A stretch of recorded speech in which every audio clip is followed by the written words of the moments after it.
So ladies and gentlemen, boys and girls, welcome back to another review. I'm the movie warden and today I'm going to be doing F1 the movie. So basically this film feels like an advertisement for F1, which I don't necessarily think is a bad thing. I know many people are not very conversant with the sport compared to many other sports that are out there, but it's gaining a lot of fans in the world over.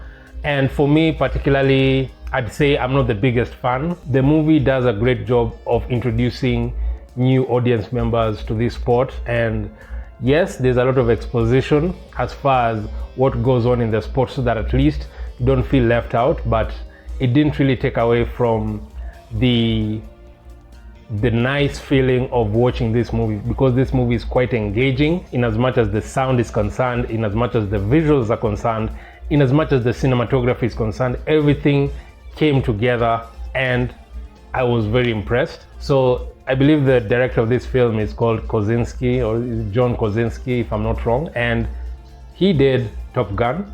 So of course I came into this movie with a lot of expectations as far as visuals are concerned, and I'm telling you, I was not disappointed. It was fantastic from minute one to the end. The characters are not fleshed out as much, but you get to know by the end of the first act, you get to know what they're about. I really loved how Damson Idris and Brad Pitt's characters played off each other. They're rivals, and of course I'm not giving any spoiler away, it's in the trailer.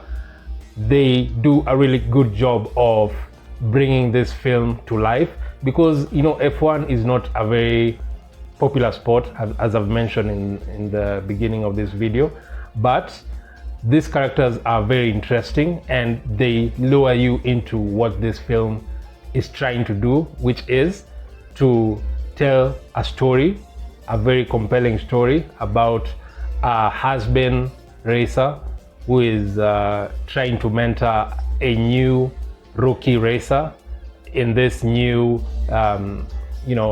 Formula One team. This movie is a perfect example of what it means to watch a film in cinemas, the kind of visceral feeling you get from, cheering on for the characters and what they are going through, and sometimes even, getting to know the emotions, because there are a lot of close-ups that are employed in this film. So the overall narrative in this particular film is more or less similar to what you got in Top Gun Maverick, and you'll get to know why when you see the film, because there are certain beats that are employed that mirror what Tom Cruise did in the movie that came out, I believe, 2 years ago. I believe John Kosinski knew beforehand that, of course, many of the audience members coming into this are not really into the sport, but sometimes it's the storytelling and the visuals that reel you in, and that was the case for this. Then of course I have to talk about the soundtrack in this film. Hans Zimmer never disappoints. I don't think there's any other movie that I've watched in the past where his score turned out to be, not what I expected it to be. The score for this movie is brilliant.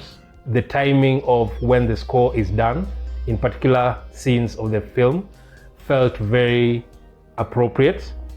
The score of this film gives me vibes of Man of Steel as well as Dark Phoenix. It's more or less like a mashup of both, and it's amazing. I can't vouch for this movie enough. So basically, just to summarize, this film is something you don't want to miss out on. It is amazing from start to finish, which of course I believe I've already mentioned. I sound repetitive, but it's amazing, and I have to say it, and I'll say it again and again and again. Go watch Formula One in cinemas right now.